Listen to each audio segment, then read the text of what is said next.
2 को रूपमा हेर्न चाहन्छु र यो गर्दै गर्दाखेरि हामीले आजको दिनमा अलिक सजिलो तवरले अगम वक्ताको सेवा भनेको के हो, अगमबाणी भनेको के हो भन्ने कुरालाई म अलिकति झन्डै झन्डै थियोलोजिकल स्कुलिङहरूमा वा कहिलेकाहीँ त्यो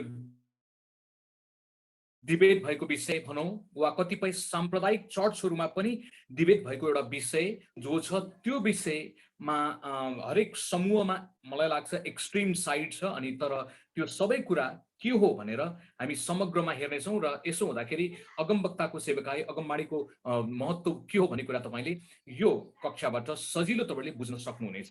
त्यसैले आजको हाम्रो कक्षा चाहिँ अगमबाणी के हो भन्ने विषयमा नै हुनेछ। तर सधैँ चाहिँ हामी हाम्रो पहिलो क्लिपलाई हेर्नेछौँ।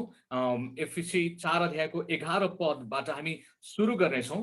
मलाई लाग्छ तपाईँहरूलाई त यो समयसम्ममा कण्ठ भइसकेको छ। हाम्रो मुख्य जग, फाइभफोल्ड मिनिस्ट्रीको मुख्य जगको रूपमा हामीले यो पदलाई लिइराखेका छौँ र यसलाई हेरेर सधैँ चाहिँ हामी सुरु गर्नेछौँ। एफिसी 4 अध्यायको 11 पद तपाईसँग छ भने स्क्रिनमा देखिएको कुरालाई हामीले सबैजना मिलेर सँगसँगै पढ्नेछौँ है त। ल, एफिसी 4 अध्यायको 11 देखि 13 हो, तर समयको कारणले गर्दाखेरि हामी 11 पदलाई मात्रै पढ्नेछौँ है त।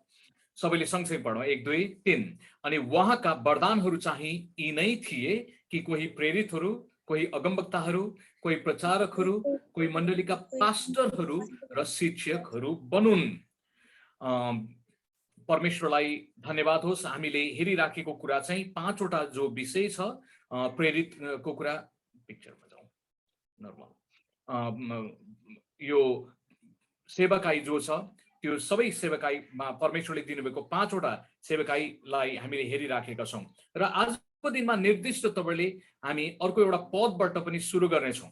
यो पदबाट सुरु गर्दाखेरि चाहिँ एफिसी को सँगसँगै हामीले हेरेको यो मुख्य हाम्रो फाइभफोल्ड मिनिस्ट्रीको टिचिङको मुख्य पद हो भने, तर आजको निम्ति मुख्य पदको रूपमा हामी सुरु गर्ने पद चाहिँ पहिलो कोरिन्थी 14 अध्यायको 11 पदबाट हामी सुरु गर्नेछौँ।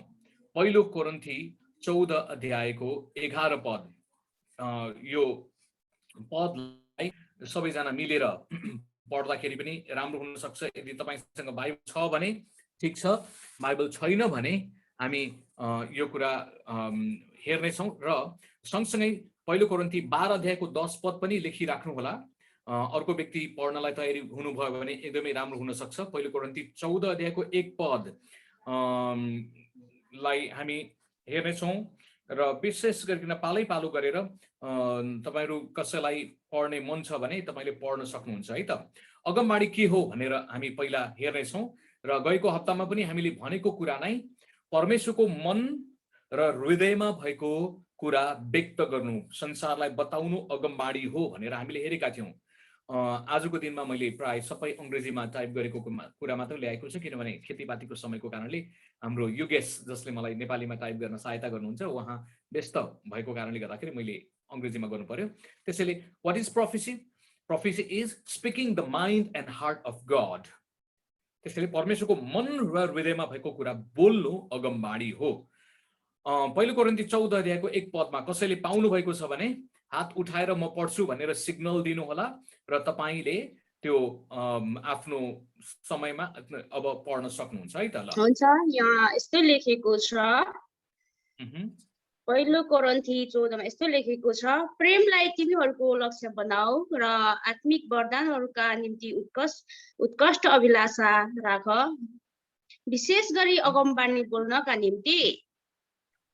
पाउल जो एकजना शिक्षक, प्रचारक, पास्टर, हामी 5वटा गिफ्ट भएको एकजना व्यक्ति भनौँ, एकदमै राम्रो दार्शनिक पनि, उहाँले हामीलाई बताइराख्नु भएको कुरा, परमेश्वरले उहाँद्वारा भन्नुभएको कि इच्छा गर विशेष गरिकन अगमबाणी बोल्नको निम्ति।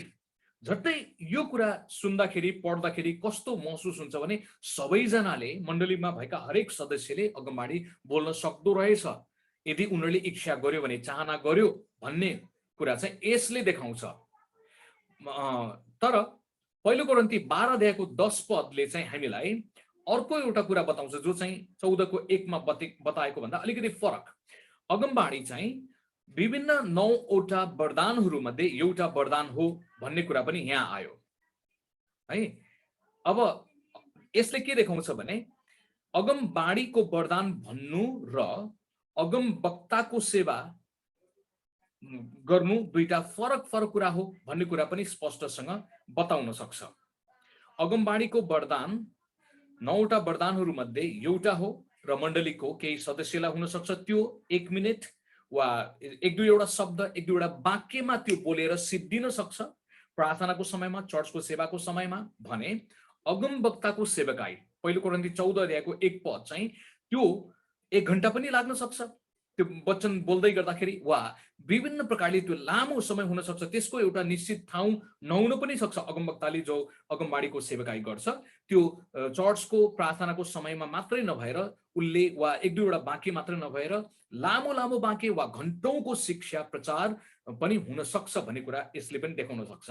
अझै यसलाई राम्रो तपाईहरुले बुझ्नको निम्ति हामीले अर्को क्लिपलाई हेर्नेछौँ है त। ल अर्को क्लिप अगमबाडीले 14 अध्यायको 3 पदलाई हामीले हेर्ने भने अगमबाडीले मानिससँग बोल्दछ।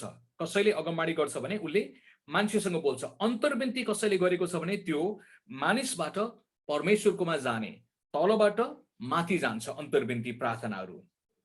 त्यस्तै गरिकन आराधना, स्तुति, प्रशंसा पनि तलबाट माथि जान्छ। यो प्रार्थना जान्छ माथि माथि भनेर हामीले गीत गाउँछौँ नि। अन्तर्विन्ती प्रार्थना माथि जान्छ उचाल्ने कुराहरू। तर अगमबाडी चाहिँ माथिबाट तल आउँछ यो सन्देश र मान्छेसँग परमेश्वरको मुखपात्र भएर, परमेश्वरको प्रतिनिधि भएर बोल्ने काम उसले गरिराखेको हुन्छ। 14 अध्यायको 3 पदले हामीलाई यो कुरा बताउँछ। यसले सुधारको काम गर्छ, यसले उत्साहको कुराकानी गरिराखेको हुन्छ, यसले सान्त्वनाको कुराकानी गर्छ भन्ने कुरा पनि हामीलाई बताउँछ। अब तपाईले 29 पदमा हेर्नुभयो भने 29 पदले चाहिँ अगमबाडी पालै पालो बोलोस्, 2 वा 3 जना मिलेर गरोस्, तर अर्को व्यक्तिले अगमबाडीको जाँच गर्नुपर्छ पनि भनेको छ। त्यसैले अगमवक्ता र अगमबाडीको वरदानलाई चाहिँ जाँच्नु पनि पर्छ भनेर बाइबलले भनेको छ। र सबै प्रकारको आत्मालाई विश्वास नगर भन्ने कुरा चाहिँ यहाँ पनि लागू हुन्छ। कसैले अगमबाडी बोल्यो र काम्यो वा अन्य भाषामा बोल्यो वा के गर्यो भन्दैमा हामीले ओहो लौ यो चाहिँ सोरै आना ठिक छ परमेश्वरले बोल्नु भएको भनेर सिधै निष्कर्षमा पुग्नु हुँदैन र यसलाई जाँच्नु पर्छ। र परमेश्वरको वचनसँग मिल्छ कि मिल्दैन त्यो अगमबाडी, वा परमेश्वरको चरित्रसँग मिल्छ कि मिल्दैन त्यो पनि हेर्नु पर्यो। कहिलेकाहीँ ठ्याक्कै वचनमा भनिएको कुरा नहुन सक्छ, तर परमेश्वरको चरित्रसँग त्यो अगमबाडी मिल्छ कि मिल्दैन, स्वभावसँग, यो कुरालाई हामीले हेर्न आवश्यक छ। र पालै पालो गरेर 31 पदले पनि हामीलाई बताउँछ पालै पालो गरेर अझै 2 वा 3 जना भन्दा बढीले चाहिँ अगमबाडी नगरोस् भन्ने त्यो पाउलले व्यवहारिक सल्लाह पनि दिनुभएको छ। यो हेर्दाखेरि चाहिँ अगमबाडीको वरदानको सवालमा व्यवहारिक देखिन्छ। मेरो विचारमा यदि परमेश्वरको आत्माको अभिषेक भएको बेलामा सबैले पालै अगमबाडी बोल्न थाल्यो भने 12-15 जनाले के हुन्छ, आत्मिकी घमण्ड हुन सक्छ। एउटा कुरा प्रभु मद्वारा बोल्नु भयो भनेर उसले गौरव गर्छ, तर मसँग के बोल्नु भयो अर्को व्यक्तिद्वारा भनेर उसले सोच्न चाहदैन। एउटा कारणले, त्यो कारणले गर्दाखेरि पनि 3 जनासम्मले बोल्नु एउटा सभामा व्यवहारिक देखिन्छ। अर्को कुरा, यदि बुझ्नलाई पनि सम्झनलाई पनि त गाह्रो पर्छ नि। 12 जनाले 12वटा पोइन्टमा बोल्दैछ भने 12वटा पोइन्ट सम्झनलाई त गाह्रो पर्छ। त्यसैले 12 किसिमले सन्देश आएको छ, 12 जना व्यक्तिबाट हो भने त्यो कुरा मान्छेलाई सुन्नलाई कन्फ्युज भयो। कुन चाहिँ पहिलो भनेको कुरा 12औं पटक भन्दाखेरि त भुलिसक्या हुन सक्छ। अब हाम्रो जस्तो नेपालमा अगमबाडी बोल्दाखेरि रेकर्ड गर्ने चलन छैन, भिडियो रेकर्ड गर्ने, अडियो रेकर्ड गर्ने चलन छैन। विदेशमा अमेरिका, युरोपतिर चाहिँ अगमबाडीको यो शिक्षा अभ्यास भएको बेलामा प्राय रेकर्ड गर्ने चलन छ, ताकि त्यो रेकर्डलाई फेरि दोहोऱ्याएर सुन्न पाइयोस् र जाँच्ने काम पनि हुन सक्छ। विशेष अगुवाहरूले त्यसलाई जाँच्ने काम गर्छ, यो मिल्यो मिलेन, र त्यो व्यक्तिलाई सुधार गर्ने, यसरी चाहिँ तिमीले यो चाहिँ बढी भन्यौ, यो चाहिँ मानवबाट थियो वा यो चाहिँ भन्न आवश्यक थिएन भनेर त्यो तालिम दिन पनि सकिन्छ। त्यसैले मूलतया अगमबाडी परमेश्वरको आवाज मानिसलाई भन्ने हो। अर्को क्लिपलाई हामी हेर्नेछौँ। गएको हप्तामा पनि हामीले भनेका थियौं अगमबाडी भनेको एउटा आँखा जस्तै हो। आँखाले चाहिँ भूतकाल देख्न सक्छ, वर्तमान देख्न सक्छ, भविष्य देख्न सक्छ भनेर। त्यसैले तर आजको दिनमा चाहिँ म तपाईलाई अर्को एउटा पाटो लिएर आउन चाहन्छु है। अगमबाडी के हो भन्ने विषयमा अगमबाडीमा 4वटा भागहरू छन्। अगमबाडीको वा अगमवक्ताको सेवकाईमा 4वटा पाटोहरू हुन सक्छ। विशेष गरिकन अगमवक्ताको सेवकाईमा है अगमबाडी चाहिँ निर्दिष्ट तपाईँले परमप्रभु यसो भन्नुहुन्छ भनेर एक दुईवटा वाक्यमा सिद्धियो, तर अगमवक्ता अगमबाडी ठुलो पिक्चरमा हामीले अगमवक्ताको सेवकाई जो हेर्दैछौँ त्यसमा 4वटा भाग हुन्छ, जसलाई मैले साधारण तपाईँले मान्छेले बुझ्न सक्ने भाषामा भने कुर्सीसँग तुलना गर्न चाहन्छु। म एउटा कुर्सी जस्तो नै हो, कुर्सीमा 4वटा खुट्टाहरू हुन्छन् हैन, 4वटा खुट्टा। त्यस्तै गरिकन एउटा दिशा जस्तै हो वा डाइरेक्सन, 4 डाइरेक्सन, पूर्व पश्चिम उत्तर दक्षिण भनेर हामीले भन्छौँ, त्यो जस्तै नै हो। वा सबैभन्दा सजिलो हाम्रो घर घरमा हामी खाटमा सुत्छौँ, खाटमा कतिवटा खुट्टा हुन्छ? 3 खुट्टी खाट त तपाईँले देख्नु भएको छैन, 4वटा खुट्टा हुन्छ हैन त। त्यसैले खाटको 4वटा खुट्टा भए जस्तै अगमबाडीको मा पनि साँचो अगमबाडीमा वा अगमबाडी के हो भनेर भन्दाखेरि 4वटा पाटो हुन्छ। हामी अर्को क्लिपबाट यसलाई बुझ्ने प्रयास गर्नेछौँ। पिक्चरमा तपाईँले देख्न सक्नुहुन्छ 4वटा खुट्टा भएको कुर्सीलाई सम्झनुहोस्। एउटा कुर्सीलाई हामीले अगमबाडी भनेर भनौँ, तर याद गर्नुभयो भने 4वटा खुट्टा छ, त्यो 4वटा खुट्टाले त्यसलाई धानेको छ, ब्यालेन्स लिएर आउँछ, सन्तुलन लिएर आउन सक्छ। तर दुःखको कुरा कहिलेकाहीँ विभिन्न मण्डलीमा चाहिँ अगमबाडी भनेको यो मात्रै हो भनेर खुट्टा नम्बर 1 लाई पक्रिने ग्रुप छ। अहिले म एकछिनमा बताउने छु। कसैले होइन होइन अगमबाडी भनेर 2 नम्बर मात्रै खुट्टा हो भनेर भन्ने ग्रुप छ। वा नन पेन्टेकोस्टल ग्रुप भनिएका मान्छेहरूले चाहिँ 1 र 2 खुट्टालाई चाहिँ भयङ्करै जोड दिएर यो मात्रै अगमबाडी हो भनेर बढी एक्साइटेड हुन्छन् र 3 र 4 लाई उनीहरूले पटक्कै मन पराउँदैनन्। उनीहरूको सोचाइ के छ भने अगमबाडीको जमाना गयो, यो त झुटा हो, यो चाहिँ बेठिक छ भनेर एउटा साम्प्रदायिक आँखाले हेर्ने सवाल मैले देखेको छु। त्यसैले तर कहिलेकाहीँ फेरि पेन्टेकोस्टल भनिएको ग्रुपले चाहिँ अगमबाडी भनेको त तेस्रो र 4औं मात्रै हो, पहिलो र दोस्रो चाहिँ होइन भनेर झगडा गर्ने, साम्प्रदायिक प्रकारले झगडा गर्ने। त्यसैले साम्प्रदायिक चस्मा लगाएर मैले तपाईँलाई कुराकानी गरिराखेको छैन। म विश्वास गर्छु परमेश्वरले हामीलाई साम्प्रदायिक चस्मा लगाएर बाइबल पढ्न हेर्नलाई होइन, त्यो भनेको तपाईँको चर्च सम्प्रदायले जे सिकाउँछ त्यो मात्रै सही हो र अर्को समूह अर्को सम्प्रदायले भनेको कुरा झुटो हो भनेर भन्ने कुरा चाहिँ अगमबाडीको सवालमा तपाईँले राख्नुहुन्न, हामीले राख्नुहुन्न भन्ने कुरा चाहिँ लिएर आउन चाहन्छु। र परमेश्वरको चाहना म विश्वास गर्छु यो सन्तुलित कुरा, त्यो 4वटा कुरा चाहिँ सन्तुलित छ र कसैले एउटालाई मात्र पक्रिन्छ, कसैले एउटालाई पक्रिन्छ, अनि यो कुरालाई हामी हेर्नेछौँ। अर्को पिक्चरलाई पनि हेर्दाखेरि त मलाई सजिलो पर्छ होला। रातो कुर्सी मैले प्रयोग गरेँ। अर्को तपाईँले अगमबाडीको 4वटा दिशा भने जस्तै पूर्व पश्चिम उत्तर दक्षिण, एउटा मात्रै दिशा उत्तर मात्रै छ र हाम्रोमा हो, हामीलाई मन पर्ला उत्तरमा हिमाल छ, रमाइलो छ हैन, दक्षिणको हावा मन नपर्ला तर पनि दक्षिण दिशा पनि छ, पूर्व पनि छ, पूर्वबाट घाम झुल्किन्छ, आहा सुरुवात राम्रो चिज भन्यो, दक्षिणतिरको मन पर्दैन भनेर भन्न पनि मिलेन। पूर्व पश्चिम उत्तर दक्षिण 4वटा दिशा भए जस्तै गरिकन 4 डाइरेक्सन भए जस्तै गरिकन अगमबाडीमा पनि 4वटा पाटोहरू छन् र हामीले यसलाई सन्तुलित तपाईँले बुझ्न आवश्यक छ। अर्को क्लिप पनि हेरौँ। खाट तपाईँलाई मनपर्छ, तैपनि मैले देखाउने कोसिस गरेँ। हुन त आजभोलिको खाट चाहिँ पहिलाको जस्तो खाट भनेर भन्न मिल्दैन, किनभने ठ्याक्राक्कै 4वटा पुरान खुट्टा हुन्थ्यो अनि हामी त्यहाँ सुत्थ्यौँ। तर आजभोलि चाहिँ लो बेड टाइपको छ, तपाईँले विभिन्न यसरी पाटोमा देख्न सक्नुहुन्छ। र तर पनि त्यसलाई हामीले अलिकति गहिराईबाट विचार गर्ने भने 4वटा मुख्य खुट्टाले चाहिँ त्यो खाटलाई धानिराखेको हुन्छ। त्यस्तै गरिकन हामीले अगमबाडीको पनि 4वटा पाटो हुन्छ भन्ने कुरा चाहिँ सन्तुलित तपाईँले बुझ्न आवश्यक छ। मलाई लाग्छ तपाईँको कति व्यक्तिको निम्ति यो शिक्षा बिल्कुलै नौलो नयाँ हुन सक्छ। म तपाईँलाई प्रार्थना सहित र बाइबलमा यो हो कि होइन भनेर अध्ययन गर्नलाई, आफैले मनन गर्नलाई, दिमाग लगाउनलाई पनि उत्साह दिन चाहन्छु। यदि तपाईँ साम्प्रदायिक तपाईँले मात्रै शिक्षा पाएको व्यक्ति छ भने कहिलेकाहीँ मेरो कुरा तपाईँलाई मन नपर्न सक्छ। दुवै सम्प्रदायले पोजिटिभ पेन्टेकोस्टल भनिएको कुरालाई पनि ग्रुपले पनि मेरो कुरा झट्टै मन नपराउन सक्छ, वा नन पेन्टेकोस्टल भनेको ग्रुपले पनि मेरो कुरालाई चाहिँ होइन यो मात्रै हो भनेर झगडा गर्न खोज्छ। तर म एकजना सुधारवादी बाइबल शिक्षक हुँ, सन्तुलनमा विश्वास गर्छु र मलाई लाग्छ परमेश्वरले यो सत्यता चाहिँ मानिसहरूले बुझेको चाहनुहुन्छ भन्ने मलाई लाग्छ। हामी अब हेर्नेछौँ अगमबाडीमा 4वटा पाटोहरू हुन्छ। पाटो नम्बर 1 लाई हामी हेर्नेछौँ। अगमबाडीको भाग 1 ल यो क्लिपमा हेरौँ है त। 4 पोल्स वा अगमबाडीको 4वटा पाटोहरू, साइड अफ प्रोफेसी, 4 पोल्स और साइड्स, खम्बा पनि भनेर भन्न मिल्ला, सायद 4 खम्बा धान्ने भनेर त्यो पनि भन्न मिल्छ। अर्को क्लिपलाई हेर्नेछौँ। पहिलो कुरा, कसैले परमेश्वरको वचनबाट सिकाउँछ र प्रचार गर्छ भने इट्स पार्ट अफ प्रोफेसी। वचनबाट सिकाउनु र प्रचार गर्नु अगमबाडीको एउटा भाग हो, एउटा खुट्टा हो भनौँ, वा एउटा पिलर हो। यो शनिबारको सेवामा हुन सक्छ, विशेष सभा संगतिमा हुन सक्छ, घरेलु संगतिमा हुन सक्छ। उसले प्रार्थना सहित परमेश्वरको आत्मामा रहेर उसले अगुवाई खोजेर जब प्रभुको ताजापनमा उसले वचन प्रचार गर्ने सिकाउने काम गर्छ, यो अगमबाडी पूर्ण शिक्षा हुन सक्छ।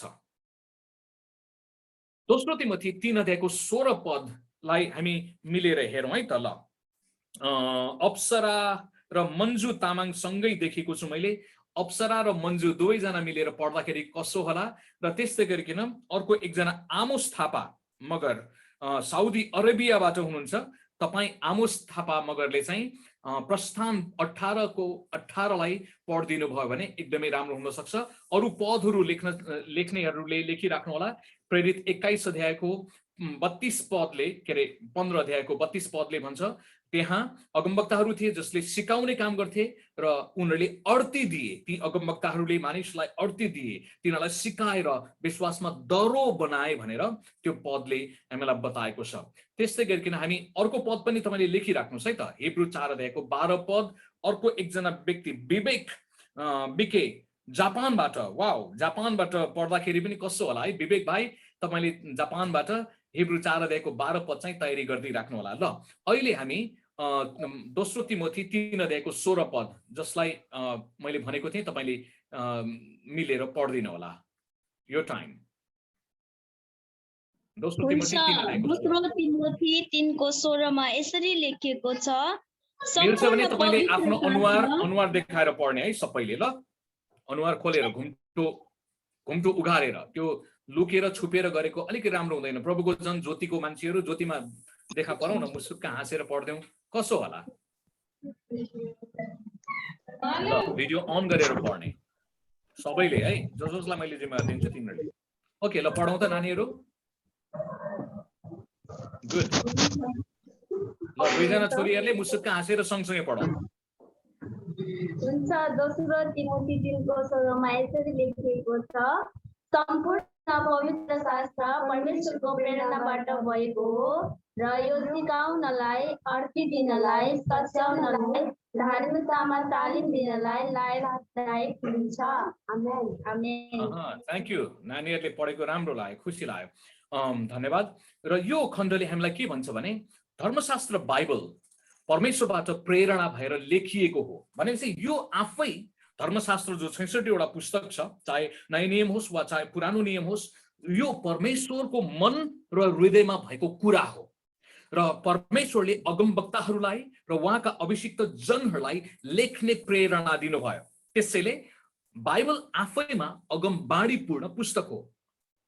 बाइबल आफैमा परमेश्वरको मन र हृदयमा भएको कुरो व्यक्त गरिएको छ। त्यसैले यदि कसैले यसलाई लिएर प्रार्थना सहित आज मेरो पालो छ वचन प्रचार गर्ने सिकाउने भने उसले प्रार्थना सहित पवित्र आत्माले दिनुभएको कुरालाई अगुवाईमा दरोसँग सिकाउँछ तयारी गरेर भने त्यो कुरामा प्रभुको आशिष हुन्छ र त्यसलाई अगमबाडी पूर्ण शिक्षा भन्न मिल्छ, प्रोफेटिक टिचिङ।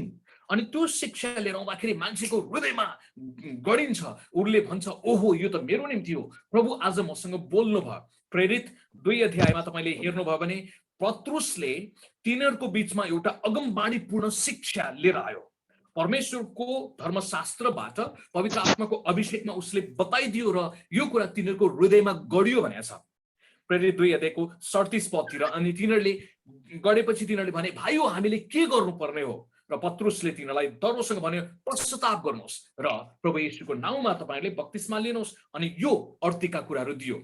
त्यसैले कोही व्यक्तिले हल्लुको तवरले मेरो पालो हो, मेरो जिम्मेवारी हो, मनमा नलागी पनि उसको हृदयमा पनि जोस छैन, मनमा पनि तयारी छैन, हचुवामा बासी रोटी खाना खुवाएको जस्तै त्यो प्रकारले गर्छ भने त्यो चाहिँ बासी रोटी होला।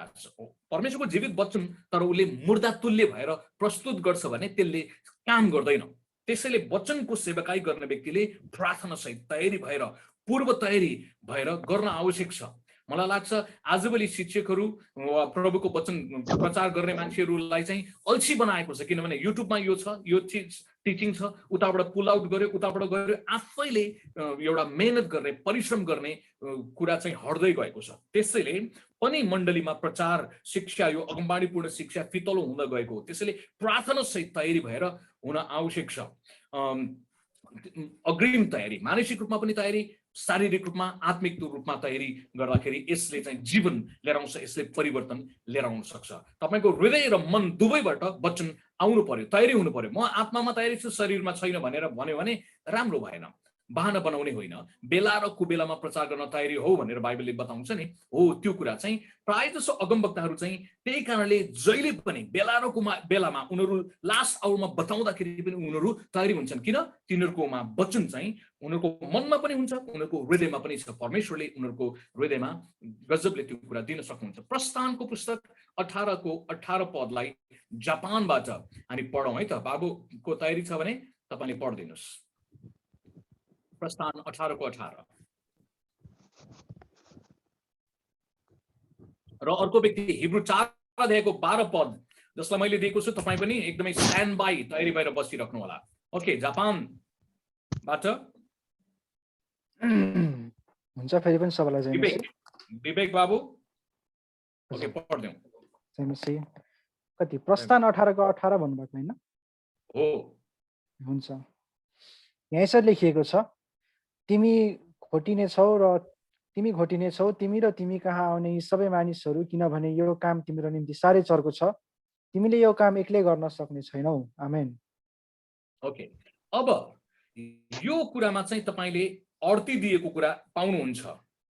अब यो कुरामा तपाईले त्यसको सन्दर्भलाई हेर्नु भने मूसा एकजना आफैमा अगमवक्ता हो, उसले दरो तबडले काम गरिराखेको छ। परमेश्वरले उसलाई आश्चर्य कर्म, अनौठो वरदान दिनुभयो र राजाहरूको बीचमा बोल्ने एउटा छुटकारा दिनलाई प्रयोग गर्नुभयो। तर जब उसको लिडरसिप त्यो पार गरेर आइपुग्यो अनि पार गरेर आउँदाखेरि उसले चाहिँ प्राय सबै निर्णय, साबुन किन्ने विषयमा पनि उसैसँग सोध्नु पर्ने, नुन कति पोका किन्ने उसैसँग सोध्नु पर्ने, अहिलेको हिसाबमा कुराकानी गर्दैछु मैले कन्टेक्स्ट मिलाएर, र सबै सानो सानो फरा उ त्यहाँ बजार जाउँ कि नजाउँ भनेर कसैले सोध्नु पर्यो, बुढाबुढीहरूको सिकान पुस्ने कि नपुस्ने, त्यो बिमारी भयो त्यसलाई जतन गर्यो कि नगरौँ, सानो सानो चिजदेखि लिएर ठुलो ठुलो सबै निर्णय पावलले मात्र मूसाले मात्र गरिरहेको थियो।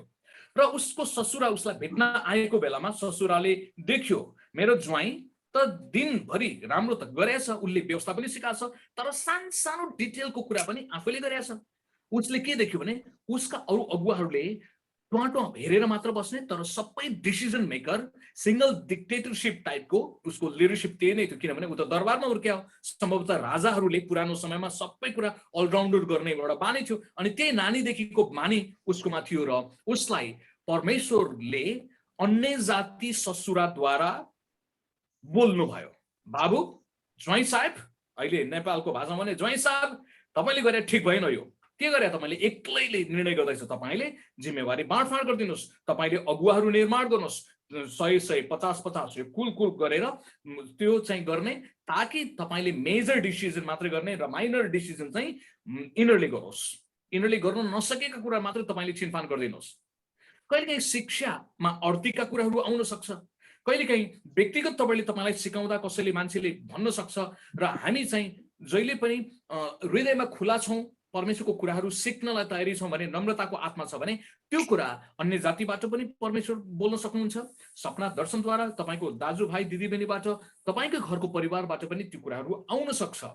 सिकाउने कुरा पुलपिटबाट औपचारिक तपाईँले पनि आउन सक्छ घरेलु सङ्गतिमा, तर अनौपचारिक तपाईँले तपाईँको मान्छेहरूसँग कुराकानी गर्दै गर्दा, सेयरिङ गर्दै गर्दाखेरि पनि आउन सक्छ। यो कुरा हामीले बुझ्न आवश्यक छ। त्यसैले फेरि म जोड्न चाहन्छु, 2 तिमोथी 3:16 परमेश्वरको आत्माबाट प्रेरणा भएको धर्मशास्त्रलाई कसैले यो मुताबिक सिकाउँछ, अर्थी उपदेश दिन्छ भने त्यो पनि अगमबाडीको हिस्सा बन्न सक्छ। हिब्रू 4:12 पदलाई पनि हामी हेरौँ है त। ल, मैले अर्कोलाई दिएको थिएँ जिम्मा, तपाईँले पनि घुम्टो उघारेर है मुसुक्क हाँसेर पढिदिनुहोस्, अरू व्यक्तिहरूले सुन्न सक्नुहुन्छ। ल, आमोस थापा साउदी अरबियाबाट तपाईँ हुनुहुन्छ? खै आमोसको किन खामोस भयो आमोस? ल आमोस तयारी छैन भने अब खामोस किन भई बस्ने हामी है?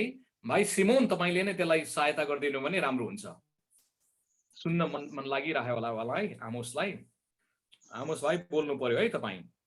साउदी अरेबियाबाट रहेछ, खुसी लाग्यो, धन्यवाद तपाईँ जोइन हुनुभएको छ, प्रभुको आशिष रहेको छ। सिमोन भाइ हिब्रू 4:12 किनकि परमेश्वरको वचन जीवित र क्रियाशील हुन्छ र कुनै पनि दुईधारे तरबार भन्दा बढी धारिलो हुन्छ, यसले प्राण र आत्मालाई, त्यसका जोर्नी जोर्नी र हाडको गुदीसम्मलाई भाग भाग पारुन्जेल वारपार छेड्ने र हृदयका विचार र इच्छा जाँच्न सक्ने हुन्छ।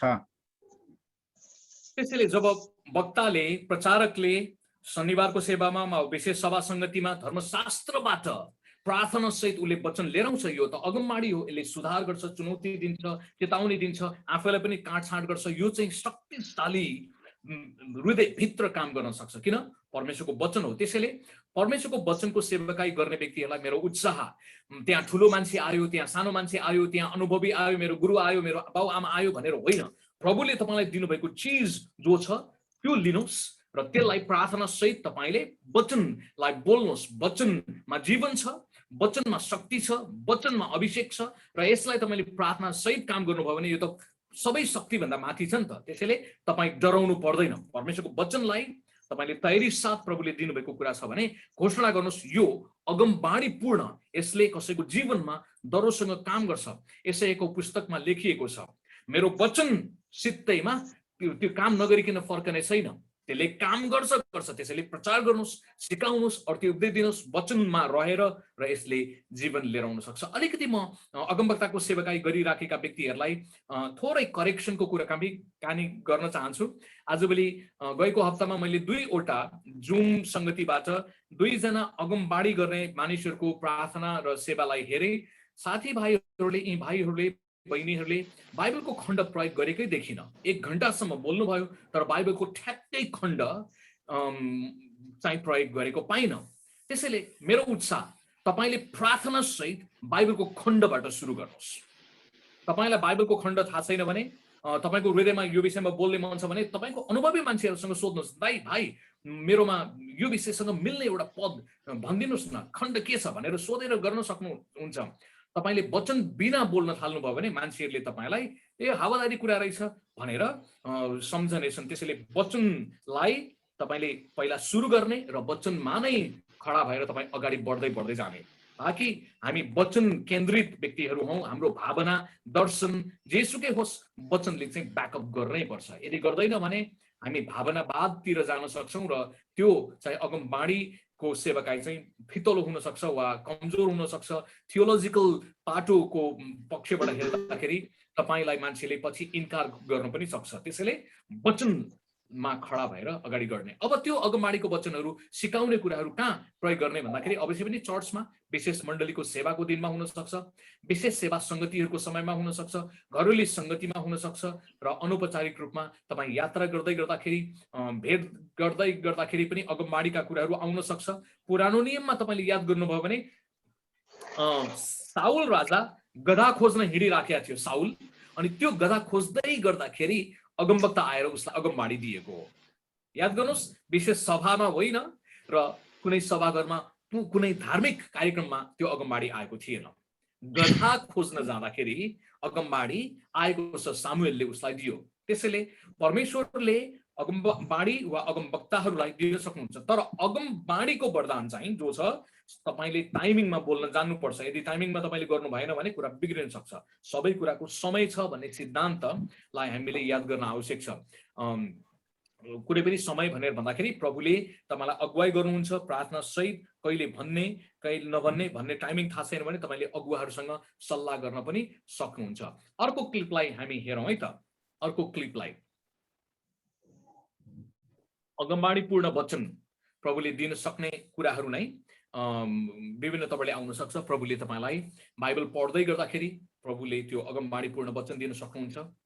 गीत गाउँदै गर्दाखेरि त्यो गीतबाट पनि अगमबाडीपूर्ण कुरा आउन सक्छ। तपाईँ बिहान सबेरै एउटा गीतको साथमा उठ्नु भयो भने त्यो कुरा यो हुन सक्छ तपाईको आफ्नो जीवनको लागि त्यो गीत प्रभुले दिनुभएको त्यहीबाट बोल्न सक्नुहुन्छ वा तपाईले सञ्चालन गर्नुपर्ने छ भने तपाईले त्यो गीतबाट सुरु गर्दा राम्रो हुन सक्छ र त्योसँग मिल्ने एउटा वचनको खण्ड लिएर आउँदाखेरि हुन सक्छ कोही कसैलाई त्यो गीतले छोएको हुन्छ त्यो अगमबाडीपूर्ण गीत बन्न सक्छ त्यस्तै गरिकन त्यो वचन पढ्ने खण्ड पनि तपाईको मनमा आउन सक्छ तपाईको विचारमा आउन सक्छ प्रभुले दर्शनद्वारा सपनाद्वारा बोल्नु भएको कुरा तपाईले पाउनुहुन्छ आफैले सपनामा बोलिराखेको प्रचार गरिराखेको हो भने प्रभुले तपाईलाई त्यो कुरा तैँले प्रचार गर्नुपर्छ भनेर भनिराख्नु भएको पनि हुन सक्छ यो वचन पढाइ चाहिँ कहिलेकाहीँ अगमबाडीपूर्ण पढाइ पनि हुन सक्छ अगमबाडीपूर्ण पढाइ भन्ने कुरालाई चाहिँ म अलिकति बयान गर्न चाहन्छु यो के हो भने बोल्यो त्यही वचन परमेश्वरले उसको मनमा दिनुभएको छ कण्ठ गरेर वा त्यसको आशयलाई उसले बोल्यो भने अगमबाडी बन्छ तर उसले पढ्ने मात्रै काम गर्छ भने त्यो अगमबाडीपूर्ण परमेश्वरको वचन हुन सक्छ त्यो समयको निम्ति त्यो कोही व्यक्तिलाई परमेश्वरले बोल्न चाहनु भएको कुरा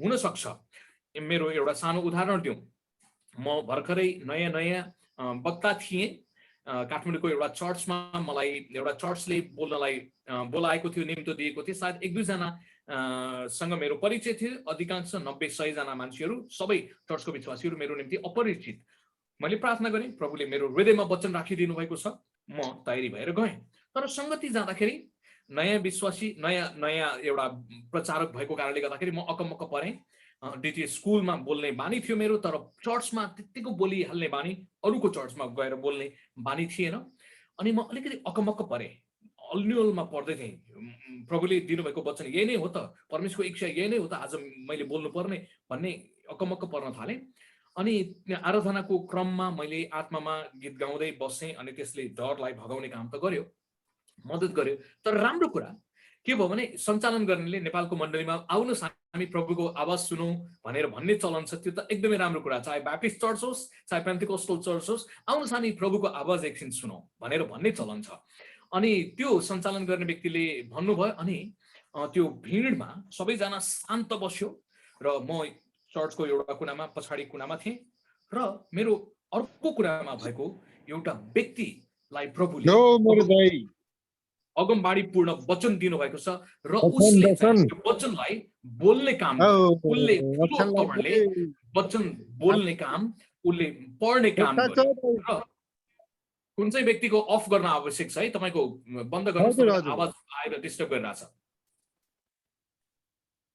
तपाईको बोल्ने पनि पालो आउला अहिले मेरो पालो है त ल अनि बच्चाहरूले डिस्टर्ब गरिदियो होला तपाईलाई अर्को व्यक्तिले वचनको खण्ड पढ्यो त्यसलाई अगमबाडीपूर्ण पढाइ भनिन्छ अनि त्यो व्यक्तिले जुन कुरा पढ्दैछ नि मैले प्रचार गर्ने विषयसँग ठ्याक्कै मिलेको छ याद गर्नुहोस् है मैले प्रचार गर्ने विषयसँग ठ्याक्कै मिलेको छ परमेश्वरले मलाई पनि बोल्नु भएको तिमीले यो कुरा नै बोल्नुपर्छ भनेर एक र दोस्रो कुरा परमेश्वरले त्यो व्यक्तिकोमा पनि अगमबाडीपूर्ण पढाइको वरदान उसले त्यो विकास गर्यो भने त्यो अगमबाडीको क्षेत्रमा बढ्न सक्छ र मण्डलीलाई पनि प्री टेस्ट एउटा टेस्ट मात्रै फोर टेस्ट सानो एउटा टेस्ट दिनुभएको यो चाहिँ म बोल्दैछु यो अगमबाडीपूर्ण पढाइ त्यसैले तपाईले कसैको निम्ति प्रार्थना गर्दाखेरि पवित्र आत्माले तपाईको हृदयमा वचन दिनुहुन्छ भने बोल्नुहोस् प्रभुले मलाई यो हृदयमा हालिदिनु भयो तपाईको निम्ति तपाईको परिवारको निम्ति वा तपाईको चर्चको निम्ति भनेर हामीले भन्दाखेरि त्यो प्रभुले दिनुभएको अगमबाडीपूर्ण पढाइ हुन सक्छ त्यसलाई विकास गर्दै जाने भने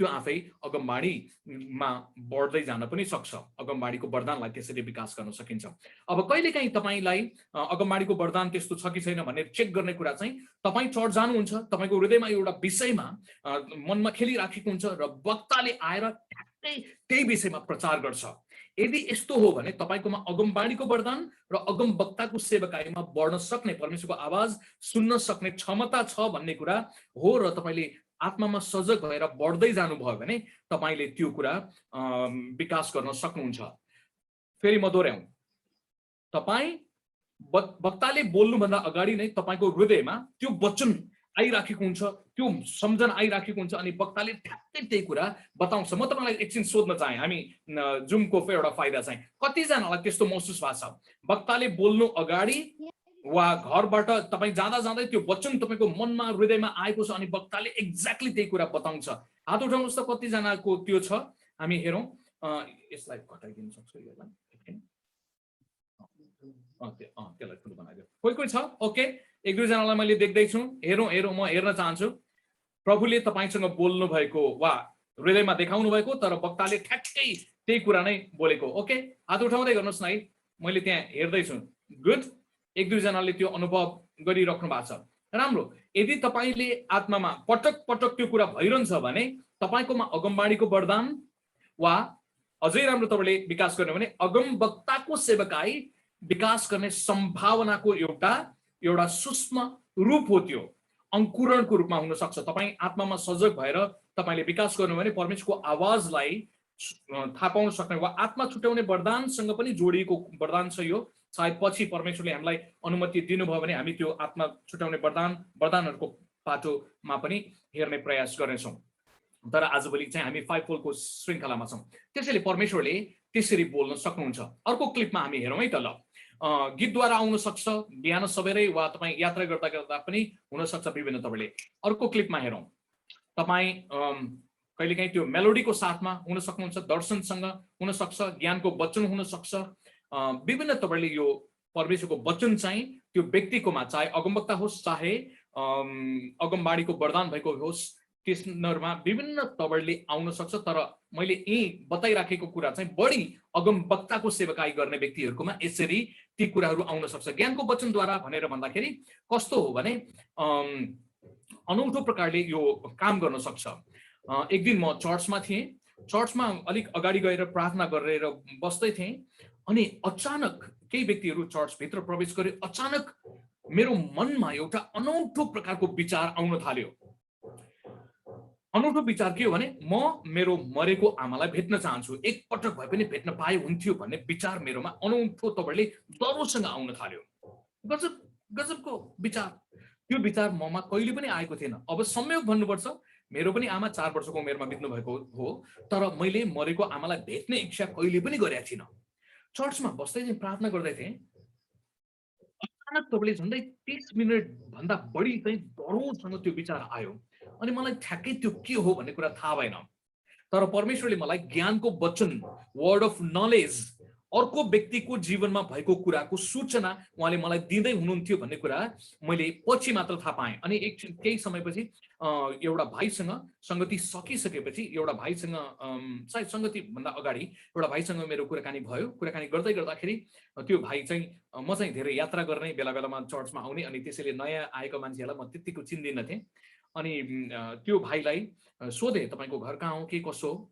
अनि मैले त्यो भाइलाई सोधेँ, भाइ तपाईँको बुवा आमा दुवैजना हुनुहुन्छ, उहाँको रुचि के छ त प्रभुको बारेमा? अनि यो भाइले तुरुन्तै भन्यो, उहाँहरू विश्वासमा होइन, तर बुवा चाहिँ हुनुहुन्छ, आमा चाहिँ हुनुहुन्न। मलाई तुरुन्तै थाहा भयो ज्ञानको वचनबाट, अघि जो मैले मरेको आमालाई भेट्न चाहन्छु भन्ने विचार मेरो मनमा डरोसँग आइराखेको थियो, परमेश्वरले मलाई यही व्यक्तिबाट यसको विचार मैले त्यो प्रकाशबाट पाएको छु भन्ने मलाई लाग्यो। र मैले उसलाई अर्को प्रश्न गरेँ, भाइ, नयाँ व्यक्ति, उसलाई मैले पहिलोपटक भेटेको, भाइ तिमीलाई तिम्रो आमालाई, मरेको आमालाई भेट्ने रहर छ, त्यो चाहना गरेछौ? अनि उसले आँखा ठुलो ठुलो गर्दै हेरेर भन्यो, हो दाइ, मैले पहिला पनि एकचोटि तान्त्रिकलाई बोलाएर मरेको आमासँग भेटेको थिएँ, अनि फेरि मलाई भेट्ने मन छ। तपाईँले कसरी थाहा पाउनुभयो?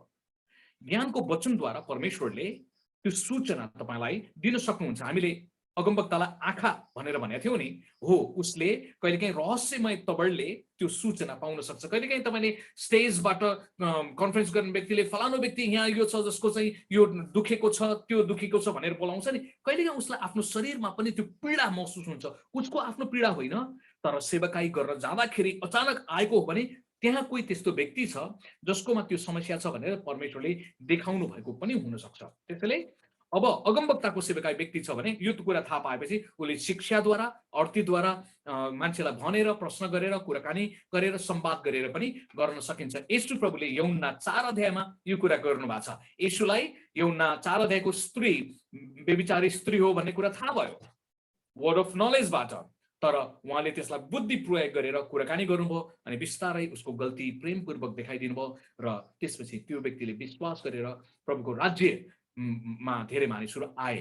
हामीले यो कुरा थाहा पाउन सक्छौँ। त्यसैले अगमवक्ताहरू सृजनात्मक तवरले, एउटै तवरले मात्र परमेश्वर बोल्नुहुन्छ, सिकाउन सकिन्छ भन्ने कुरा पनि रहेन है। मैले सायद धेरै कुराहरू गरेँ, एक पोइन्टमा मात्र हामी छौँ। दोस्रो क्लिपलाई हामी अर्को क्लिपलाई हेरौँ, समय जाँदैछ। दोस्रो कुरा, अगमबाडीमा दोस्रो पाटो पनि हुन्छ। दोस्रो पाटो भने कसैले सुसमाचार प्रचार प्रसार गर्छ भने सुसमाचार प्रचार प्रसार गर्नु पनि अगमबाडीको एउटा पाटो हो। Sharing the gospel is part of prophecy. अब अगाडिको पोइन्टलाई चाहिँ धेरै जसो नन पेन्टेकोस्टल ग्रुपले मन पराउँछ। हो, आजभोलि अगमबाडी छैन, प्रचार गर्नु नै, पुलपिटबाट प्रचार गर्नु, शिक्षा नै यो अगमबाडी हो भनेर भन्ने ग्रुप चाहिँ नन पेन्टेकोस्टल ग्रुपहरू छ। तिनीहरूलाई त्यो पोइन्ट भयङ्करै मनपर्छ। कसैलाई चाहिँ पोइन्ट नम्बर 2 मनपर्छ, जो चाहिँ सुसमाचार प्रचार गर्नलाई एकदमै मन पराउँछन्, मानिसहरूले उद्धार पाउनुपर्छ भन्ने कुरा उनीहरूले गर्छन्, तिनीहरूलाई यो पोइन्ट भयङ्करै मनपर्छ अनि उसले यसलाई मात्र समाउँछ र अरू 3वटा खुट्टालाई फालिदिन्छ, मतलब गर्दैन। र हामीले सन्तुलित तपाईँले बुझ्न आवश्यक छ। कसैले सुसमाचार सुनाउँछ भने त्यो पनि अगमबाडीको एउटा महत्त्वपूर्ण पाटो हो। लुका 4 अध्यायको 18 र 19 पद हामी यसलाई पनि पढ्नेछौँ। यो महत्त्वपूर्ण पद, मलाई मनपर्ने पदहरूमध्ये एउटा पद हो। सुरुको पदले भन्छ, परमप्रभुको आत्मा ममाथि छ। येशू प्रभुले भन्नुभयो है, परमप्रभुको आत्मा ममाथि छ गरिबहरूलाई, किनभने उहाँले मलाई गरिबहरूलाई सुसमाचार सुनाउनुको निम्ति अभिषेक गर्नुभएको छ, नियुक्त गर्नुभएको। याद गर्नुभयो, परमेश्वरको आत्मा, स्पिरिट अफ प्रोफेसी, परमेश्वरको आत्माको अभिषेक, परमेश्वरको आत्माको जोश ममा छ। के गर्नुको निम्ति? सुसमाचार प्रचार गर्नुको निम्ति। अब गरिबको पाटो उता राखौँ, हाम्रो कन्टेक्स्टको कारणले गर्दाखेरि गस्पल शेयरिङको निम्ति। त्यसैले कसैले सुसमाचार सुनाउँछ भने यो त ज्योतिको कुरा हो। अँध्यारोमा बस्ने मान्छेहरूलाई ज्योति उसले लैजान्छ भने त्यो त परमेश्वरको चाहना हो नि त, इच्छा हो नि त। कोही पनि नमरोस्, सबैले उद्धार पाओस् भन्ने परमेश्वरको चाहना छ नि त। त्यसैले सुसमाचार प्रचार गर्नेले अँध्यारो ठाउँमा, आत्मिक तपाईँले अँध्यारोमा, पापमा बसेका, अन्धकारमा बसेका मान्छेलाई सुसमाचार सुनाउँछ भने ऊ त्यहाँ परमेश्वरको पात्र, परमेश्वरको प्रतिनिधि भएर उसले गस्पल दिइराखेको हुन्छ। आऊ पश्चाताप गर, येशूमा आऊ भनेर। चाहे पुरानो नियमको चित्रलाई हेर्नु हो भने निनेवे सहरमा योनाले प्रचार गर्यो, प्रचारकको रूपमा हामी त्यहाँ देख्छौँ। ऊ त्यहाँ अगमवक्ताको रूपमा, प्रचारकको रूपमा उसले काम गरेको छ। पश्चाताप गर। बप्तिस्मा दिने यूहन्नालाई पनि हामी अगमवक्ता तर प्रचारकको रूपमा देख्छौँ। कम एन्ड रिपेन्ट, पश्चाताप गर, आऊ परमेश्वरको राज्यमा। पत्रुसले पनि पश्चाताप गर, आऊ परमेश्वरको राज्यमा भनेर प्रचार गरेको छ। त्यसैले अगमबाडी, आजभोलि धेरै मान्छेहरू व्यक्तिगत अगमबाडीको पक्षमा दौडधुप गर्छन् अनि कोही मान्छेहरू चाहिँ व्यक्तिलाई पर्सनल प्रोफेसी दिन पायो भने खुसी हुन्छन्, तर उनीहरूले बाहिर गएर प्रचार प्रसार गर्ने, मानिसहरूलाई, अन्य जातिहरूलाई प्रभुको बारेमा बताउनेमा कुनै पनि रुचि छैन। साँचो आत्मिक अगुवाकोमा मरेका आत्माहरूप्रतिको फिक्री हुन्छ। उनीहरू अँध्यारोमा, झुटमा, असत्यमा, मृत्युमा बसेको उसले कहिले पनि चाहँदैन र उसले कहीँ न कसरी, कसैले मिठो तवरले होला, कसैले कडा संकटले होला, बप्तिस्मा दिने यूहन्नाको स्टाइलमा ए सर्पको सन्तानहरू पश्चाताप गर, कराउँला। कोही मान्छे यर्मिया जस्तै रुन्चे पाराले ए प्रभुले तिमीलाई माया गर्नुहुन्छ, तपाईहरु पश्चाताप गरेर आऊ, मेरो बलाखहरू आऊ भनेर त्यो कम्फोर्टिङ वर्डमा पनि भन्न सक्छ। ठिक छ, सबैको शैली एउटै प्रकारको हुनुपर्छ भन्ने छैन। परमेश्वरले बेग्ला बेग्लै मानिसहरूलाई बेग्ला बेग्लै शैलीमा, उसको व्यक्तित्व अनुसार पनि काम गर्न सक्छ। प्रभुले त्यो आवाज उठाउने काममा, अगमवक्तालाई अर्को तपाईँले आवाज उठाउने काम पनि भन्न सक्छौँ, त्यो कुरामा बोलाउन सक्नुहुन्छ। यसैया 53 अध्यायमा यसैया अगमवक्ताले येशू प्रभुको मृत्यु, येशू प्रभुको गुड फ्राइडे भन्छौँ हामीले, वास्तवमा 53 अध्यायमा गुड फ्राइडेको बारेमा प्रोफेसी छ। अनि उसले प्रचार गरेछ नि त, मेरो जन घायल भयो, मानिसको कुकर्मको दोष उमाथि पर्यो भनेर गुड फ्राइडेको त्यो दुःखदायी अवस्थामा को बारेमा अगमबाडी गरेको हामी पाउँछौँ। त्यसैले त्यो पनि प्रचार हो। लामो खण्ड छ अनि कसैले छोटो शब्दबाट हुन सक्छ, कसैले लामो तवरले हुन सक्छ, तर गस्पल शेयरिङले पनि अँध्यारोमा भएका मानिसहरूलाई ज्योतिमा लिएर आउँछ अनि परमेश्वरको मन र हृदयमा भएको कुरालाई उसले व्यक्त गरेको हुन्छ। मानिसहरू बाँचोस्, उद्धार पाओस्। त्यसैले पावलले पहिलो कोरिन्थी 14 अध्यायमा तिमीहरू सबैले अगमबाडी बोलेको म चाहन्छु भनेर भन्ने हो भने यो कुरा चाहिँ हरेक विश्वासीले, सर्वसाधारण नयाँ विश्वासीले पनि यो प्रकारको अगमबाडी गर्न सक्छ। प्रभुले मलाई निको पार्नुभयो, प्रभुले मलाई शान्ति दिनुभयो, प्रभुले मलाई जीवन दिनुभयो, दाजु भाइ भनेर उसले आफ्नो गाउँमा, आफ्नो स्कुलमा, आफ्नो कलेजमा, आफ्नो काम गर्ने ठाउँमा शेयर गर्न सक्छ। तपाईँ त्यो ठाउँमा अगमवक्ताको रूपमा सेवाकाई गर्न सक्नुहुन्छ इभान्जलिस्ट गिफ्टलाई प्रयोग गरेर। हो त्यो अलि फरक हो, तर पनि यसमा जोडिएको छ। अर्को एउटा पद चाहिँ हामी सबैजनाले मिलेर पढौँ है त। कहिलेकाहीँ तेस्रो र चारौं खुट्टालाई पक्रिने व्यक्तिहरूलाई यो कुरा मन नपर्न सक्छ, तर ती व्यक्तिहरूलाई पनि म प्रकाशको पुस्तक 19 अध्यायको 10 पदबाट एउटा रोचक कुरा तपाईलाई देखाउन चाहन्छु। र प्रकाशको पुस्तक 19 अध्यायको 10 पद, हाम्रो विश्वास भाइ आउनु भएको छ, मिडिया वर्कर भाइ, उहाँ पनि टिचिङमा धेरै प्यासनेट भएको म विश्वास भाइलाई अनुरोध गर्न चाहन्छु। तपाईँ हुनुहुन्छ भने तपाईले यसलाई प्रकाश 19 को 10 पद पढिदिनु भयो भने एकदमै राम्रो हुने थियो। तपाईलाई मिल्छ भने, मिल्दैन भने अर्को एकजना व्यक्तिले पढ्न सक्नुहुन्छ। भाइ सिमोन चाहिँ तपाईँ स्ट्यान्ड बाई चाहिँ रहिराख्नुपर्छ है त। विश्वास भाइ, विश्वास थापा, तपाईलाई मैले अनुरोध गरेँ प्रकाशको पुस्तक 19 अध्यायको 10 पद, यहाँ कसरी अगमबाणी र प्रचार गर्ने, गवाई दिने भन्ने कुरा चाहिँ जोडिएको छ, त्यो कनेक्टेड भएर गएको छ भन्ने कुरा यसले बताउँछ। विश्वास भाइ सायद तयारी हुनुहुन्न जस्तो लाग्यो, उहाँको कम्प्युटरले रेकर्ड मात्रै गरे जस्तो लाग्यो। त्यसैले सिमन भाइ, मैले तपाईलाई नै यो बल दिएँ, तपाईले यो पढिदिनु होला। हुन्छ। अनि तिनलाई दण्डवत गर्न म तिनको पाउमा घोप्टो परेँ, तर तिनले मलाई भने, तिमीले मलाई यसो गर्नु हुँदैन। म यसुको गवाई कायम राख्ने तिम्रा भाइहरूको र तिम्रो सङ्गीदास मात्र हुँ। परमेश्वरलाई दण्डवत गर, किनकि यसुको गवाई अगमबाडीको आत्मा हो। धन्यवाद। यसुको गवाई अगमबाडीको आत्मा हो। त्यसलाई साधारण तौरले भन्यो भने अगमबाडी कसैले गर्न चाहन्छ भनेर भन्छ भने त्यहाँ यसुको गवाई, यसुको साक्षी, यसुको बारेमा बोल्ने कुराहरू जो चाहिँ सुसमाचार सुनाउने पनि हो। बोलेर पनि तपाईले साक्षी बन्न सक्नुहुन्छ, सुसमाचार सुनाउन सक्नुहुन्छ, तर जीवन शैली जिएर पनि तपाईले साक्षी दिन सक्नुहुन्छ, यसुको बारेमा बताउन सक्नुहुन्छ।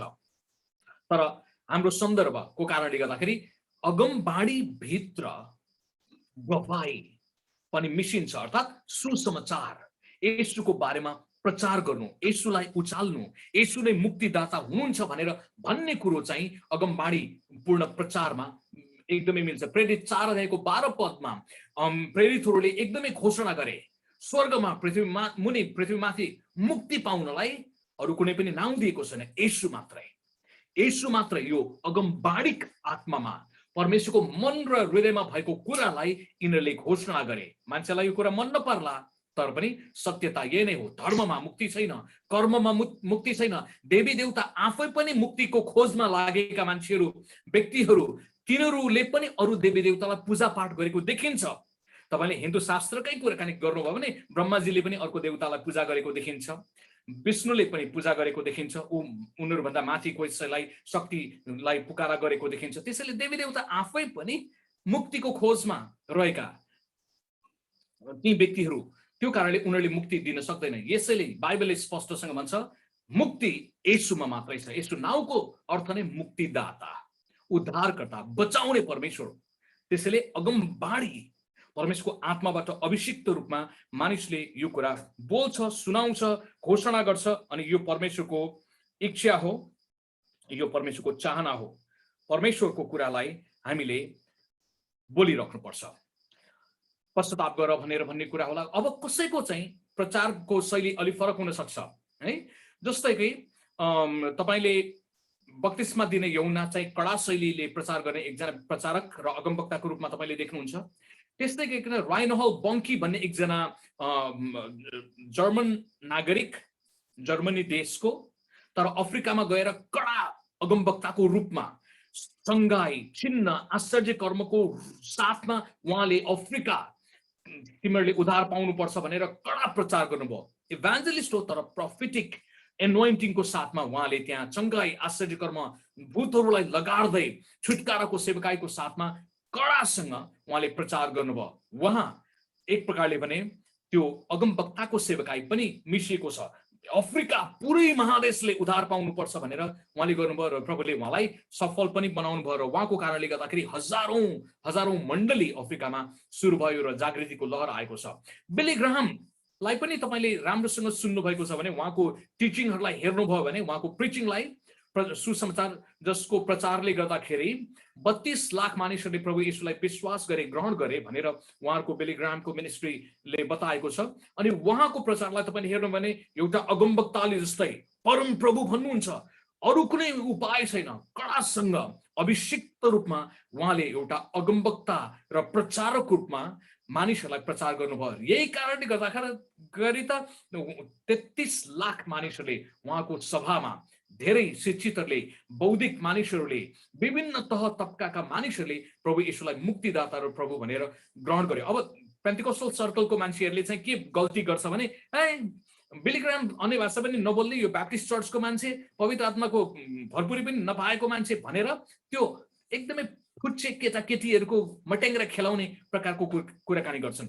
बिली ग्राहम पवित्र आत्माको जोश शक्तिमा एउटा शक्तिशाली तबले उहाँले प्रचारकको रूपमा काम गर्नुभयो। त्यहाँ परमेश्वरको आत्माको दरो अभिषेक थियो। उहाँले जे गर्नुभयो, परमेश्वरले दिनुभएको एकजना अगमवक्ताको रूपमा पनि प्रोफेटिक प्रिचिङ भन्न मिल्छ, प्रोफेटिक इभान्जलिस्टको रूपमा उहाँले प्रचार गर्नुभयो र त मान्छेहरू प्रभु येशूमा, धेरै मान्छेहरू प्रभु येशूमा उनीहरू आए। अनि यो परमेश्वरको चाहना हो र आज पनि त्यस्ता व्यक्तिहरू संसारमा हुन सक्छन्। अर्को क्लिपलाई हामी हेर्नेछौँ, हाम्रो समय निकै गइराखेको छ, हामी अर्को क्लिपमा हेर्नेछौँ। तेस्रो अगमबाणीको तेस्रो खुट्टा वा तेस्रो पाटो, भविष्यवाणीहरू गर्नु। कसैले भविष्यमा हुने घटनाहरूको बारेमा पूर्व जानकारी दिन्छ भने त्यो अगमबाणीको एउटा पाटो हो। सायद सबैले भविष्यवाणी गर्न नसक्ला, सबै अगमवक्ताहरूकोमा भविष्यवाणीको कुरा नहुन सक्ला, तर यो कुरा पनि जोडिएको छ। तपाईँले पुरानो नियमको अगमवक्ताहरूलाई र नयाँ नियममा पनि अगमबाणीको वरदान भएका व्यक्तिहरूलाई हेर्नुभयो भने तिनीहरूले वर्तमानमा मात्रै परमेश्वरको वचन अभिषिक्त रूपमा लिएर आउने काम गरेन, तर भविष्यमा यस्तो हुन्छ है भनेर फ्युचर टेलिङ वा pre telling of the future, भविष्यमा के हुनेवाला छ त्यसलाई चाहिँ हामीले अगमबाणी भन्दा पनि अझ सही शब्द भन्दाखेरि कसैले भविष्यको बारेमा कुराकानी गर्छ भने त्यो भविष्यवाणी हुन जान्छ। येशू प्रभुले मत्ती 24 अध्यायमा भविष्यमा हुने कुराहरू बताउनु भयो। थुप्रै अनिकाल, युद्ध, जातिको विरुद्धमा जाति, मान्छेहरू जे पनि हुन्छ भन्ने कुरा, त्यो कुरा प्रेरितहरूले अन्तको दिनमा धनको पछि मान्छे लाग्नेछन्, प्रेम सेलाउनेछ, मान्छेहरू पैसामुखी हुनेछन्। अनि अहिले हेर्नुहोस् त, मान्छेको जीवनसँग खेलवाड गरेर पैसा कमाउने, एनीहाउ पैसा कमाऊ भन्ने मानसिकता हाम्रो 50 वर्ष अगाडि पनि यति साह्रो लोभी पापी मानसिकता मानिसहरूमा थिएन। तर अहिले हेर्नु हो भने सरकारमा भएका मान्छेहरू कमिसन भ्रष्टाचारका कुराहरू, कोभिडको औषधि लिएर आउँदाखेरि होइन, मास्कहरू लिएर आउँदाखेरि पनि कत्रो कमिसनको खेल भयो। अहिले चाइनाले दिएको त्यो इन्जेक्सन जो छ कोभिड विरुद्धको, त्यसको लागि पनि सरकारले पारदर्शिता लिएर आउन सकेका छैन। किन? दालमै कुछ काला है। किनभने त्यो मूल्य उताबाट ल्याएको कम, सम्झनुहोस् 500मा किनेर ल्याएको छ भने यहाँ त 5000 भनिदिनु पनि पाए नि, मूल्य नभन्ने भनेर चाइनाले भनेको छ भनेर हाम्रो सरकारले भनिदियो। दालमै कुछ काला है। त्यसैले यो लोभी पापी मान्छेको शरीरसँग खेलवाड गरेर अपरेसन गर्ने अहिले हरेक फिल्डमा तपाईँले हेर्नुभयो भने एनीहाउ पैसा कमाऊ, उनीहरू ठग्ने, कालो धन्दा गर्ने, विभिन्न तपाईँले यो पैसाको पछि लाग्ने, पेटको पछि लाग्ने, आफ्नो शरीरको विलासिताको पछि लाग्ने बाइबलले अगमबाणी गरेका कुराहरू एक एक पूरा भएको छ। त्यसैले अगमबाणीमा भविष्यवाणी पनि मिसिएको हुन्छ।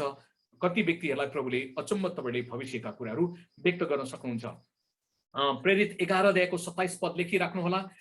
बाइबलमा अगमबाणी गर्ने केही छोरीहरू छ भनेर बताएको छ।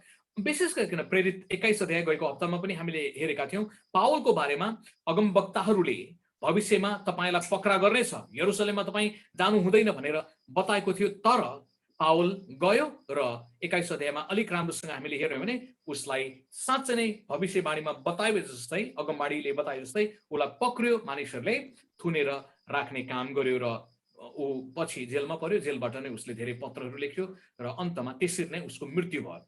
सायद त्यही कारणले गर्दाखेरि पावलले पछि भनेको होला अगमबाणीलाई तुच्छ नठान भनेर, किनभने अगमबाणीलाई उसले त्यो बेलामा अन्डर एस्टिमेट गरेको देखिन्छ आफैले नै है।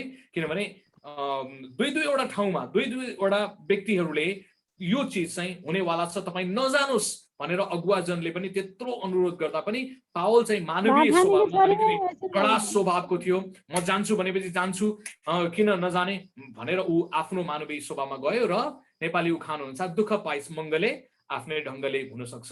कहिलेकाहीँ हामीले अगमवक्ताहरूको कुरा नसुन्दाखेरि हामीले दुःख पाउन सक्छौँ। ल म यहाँ बोलिराखेको बेलामा बिचमा अरू बोल्दैछ, तपाईँको माइक अन छ, कसैले बन्द गरिदिनुहोस्, डिस्टर्ब हुँदैछ है त।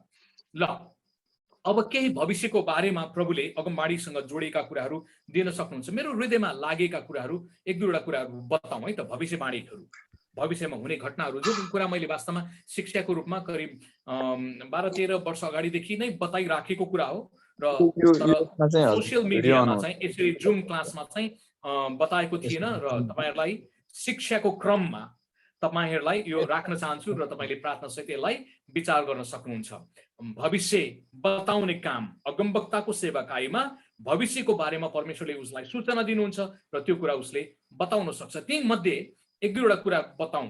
ज्ञान, परमेश्वरको शिक्षाको ज्ञान दरोतबडले बढ्ने कुरो, जुन कुरा हामीले मण्डलीमा पहिला पहिला सुनेका थिएनौँ त्यो शिक्षाहरू वचनमा त थियो, त्यो शिक्षाको ज्ञान चाहिँ दरोतबडले अबको दिनमा अझै बढी व्यापक रूपमा आउँछ र मण्डलीमा यो कुरा हुन सक्छ त्यो नयाँ शिक्षा कहाँबाट आयो, वा बाइबलमा त थियो तर किन हामी अन्धो भएछौँ, किन हामीलाई कहिले पनि सिकाइएन।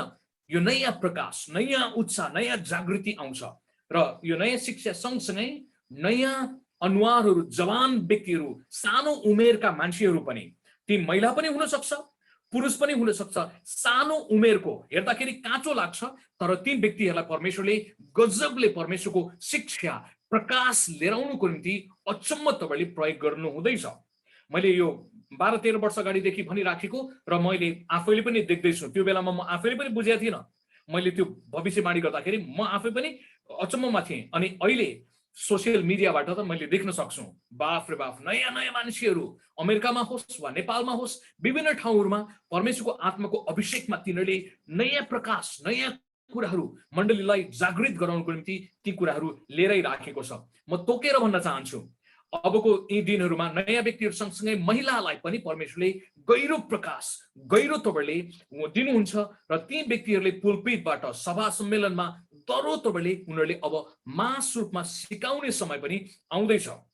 अबको दिनहरूमा नेपाली व्यक्तिहरूबाट पनि हामीले प्राय जसो सम्मेलनमा प्राय जसो दुःखको कुरा भन्नुपर्छ, महिलाहरूको सभा सम्मेलनमा अहिले पनि बोल्ने कहिलेकाहीँ पुरुष नै भइरहेछ। तर परमेश्वरले अब महिलाको सभामा मात्र होइन पुरुषहरूलाई पनि सिकाउनुको निम्ति त्यो कुरा अभियान लिएर आउँदै हुनुहुन्छ। अब कसैलाई लाग्न सक्छ यो चाहिँ पुरुष प्रधान सोच मानसिकता भएका व्यक्तिहरूको निम्ति एकदमै यो गाह्रो चिज हुन सक्छ। उनीहरूले बाइबलको पदलाई प्रयोग गर्छ, ए महिलाहरू बोल्नु हुँदैन, तिनीहरू चुप बस्नुपर्छ, त्यो पदलाई मात्रै उनीहरूले लिएर आउँछन्। तर यी महिलाहरूकोमा प्रकाश हुन्छ, आश्चर्य कर्म, चिन्ह, अचम्मका कुराहरू हुन्छन्। मानवीय रूपमा र आत्मिक रूपमा त्यसलाई डिनाइ गर्न सक्ने त्यो एउटा पद, महिलाहरू चुप रहोस् भन्ने पद बाहेक अन्य कुराबाट व्यवहारिक तपाईँले त्यो कुरा देखिँदैन। परमेश्वरले अर्को तपाईँले पुरुषहरूलाई शर्ममा पार्नुको निम्ति पनि हो। निदाएका, अल्छी, परमेश्वरको वचन र मूल्य मान्यतालाई, आत्मालाई ध्यान नदिने व्यक्तिहरूलाई चुनौती दिनलाई पनि, शक्तिशाली भनेका व्यक्तिहरूलाई शर्ममा पार्नको निम्ति पनि, कमजोर भनेका महिलाहरूलाई वा मानसिक रूपमा कमजोर ठानिएका व्यक्तिहरूलाई शक्तिशाली रूपमा प्रयोग गर्ने कुरा देख्छौँ र त्यस्ता पुरुषहरू तयारी हुनुपर्छ। कहिलेकाहीँ हाम्रो मण्डलीमै शक्तिशाली प्रकाशको साथमा तिनीहरू आउन सक्छन् र पुरुष प्रधान विचार भएका मान्छेहरू उनीहरू तयारी छैन भने उनीहरूलाई दाह, जलन, रिस हुन सक्छ र चर्चमा यसले कन्फ्लिक्ट लिएर आउन सक्छ। तर नम्र विचार लियो भने ठिक छ, परमेश्वरले समय काल अनुसार काम गर्नुहुन्छ भनेर हामीले त्यो सोचाइ राख्यौँ भने, वा मेरो सोचाइ गल्ती पनि हुन सक्छ, त्यो पावलले एउटा सन्दर्भमा भनेको कुरालाई मैले सिद्धान्त बनाउनु हुन्न भन्ने कुरा उसले पनि सम्भवतः बुझ्छ होला।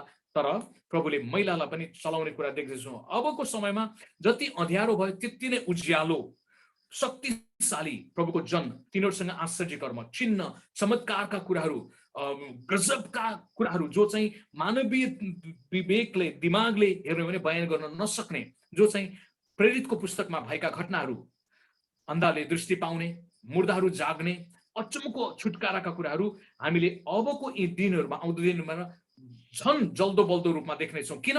जति अँध्यारो हुन्छ त्यति नै एउटा सानो झिल्को पनि उज्यालोले पनि प्रबल काम गर्न सक्छ र मानिसहरूलाई परमेश्वरको राज्यमा खिच्नको निम्ति परमेश्वरले गजबले यी व्यक्तिहरूलाई प्रयोग गर्ने कुराहरू म देख्दैछु। त्यसैले हामी तयारी हुन आवश्यक छ आत्मामा र प्रार्थना गर्ने। र तपाईँ अहिले मेरो यो कुरा सुन्दै गर्ने व्यक्तिलाई पनि प्रभुले तयार पार्दै गर्न सक्नुहुन्छ। त्यसैले प्रभुले दिनुभएको कुरालाई चाहिँ प्रार्थना सहित तयारी भएर अगाडि बढ्दै गर्ने र म उत्साह दिन चाहन्छु। सकभर तपाईले त्यस्ता विचारहरू छन् भने तपाईको टिमसँग मिलेर काम गर्ने मानसिकता बनाएको राम्रो। केही कन्ट्रोभर्सियल विचारहरू हाल्ने बोल्ने मन भयो भने तपाईले सकभर सकारात्मक कुराहरू बोल्ने, नकारात्मक कुराहरू चाहिँ सकभर नबोली हाल्नुहोस् भन्छु म। र प्रार्थना सहित गरेर केही अगुवाहरूसँग सल्लाह सुझाव गरेर मात्रै बोल्दाखेरि राम्रो हुन्छ भनेर सुझाव दिन चाहन्छु। र अर्को एउटा भविष्यवाणी, यो बाइबलको पुरानो नियममा युसुफलाई परमेश्वरले उत्पत्ति 37 अध्यायमा एउटा गजबको रहस्य प्रकट गर्नुभएको छ। उत्पत्ति 37 अध्यायमा परमेश्वरले युसुफलाई रहस्य प्रकट गर्नुभयो। तर यो सपना देख्ने काम चाहिँ राजाले गरे हो, अन्य जातीय राजाले। उसले सहकालको वर्ष पनि देख्यो, अनिकालको वर्ष पनि देख्यो। त्यो कुरा उसलाई राजालाई थाहा थिएन। मोटा मोटा गाई र च्यासे गाईहरूको यी चिजहरू तपाईलाई थाहा छ, त्यसैले म त्यसको बारेमा धेरै बताउन चाहन्न। तर त्यो अर्थ राजालाई थाहा थिएन र युसुफलाई यसको अर्थ परमेश्वरले दिनुभएको थियो र उसले बताइदियो सहकाल र अनिकाल। अबको 7 वर्षमा सहकाल आउनेछ। यो बीचमा तपाईले सीडहरू, अनाजहरू जम्मा गरेर राख्ने, भण्डारहरू बनाएर तपाईले गर्नुहोस् र अनिकालको समय आउँछ र त्यो चाहिँ यति खतरा हुन्छ र यो सहकालमा बचाएको कारणले तपाईको उन्नति प्रगति हुन्छ, देशको राम्रो हुन्छ। र युसुफले राजालाई सल्लाह दियो, तपाईले राम्रो एकजना व्यक्तिलाई यो काम गर्नलाई जिम्मा दिनुहोस्। तर राजाले भन्यो हैन हैन, तिमी जस्तो बुद्धिमान मान्छे मैले कोही पनि भेटेको छैन मेरो प्रान्तमा, तिमी नै यो काम गर्ने व्यक्ति। त्यसैले आफ्नो सपनाको अर्थ खोल्ने वरदानद्वारा ऊ धुरीको मान्छे एकैचोटि धुरीमा पुगेको छ। त्यसैले दान वरदानलाई तुच्छ नठान्नुहोस् है।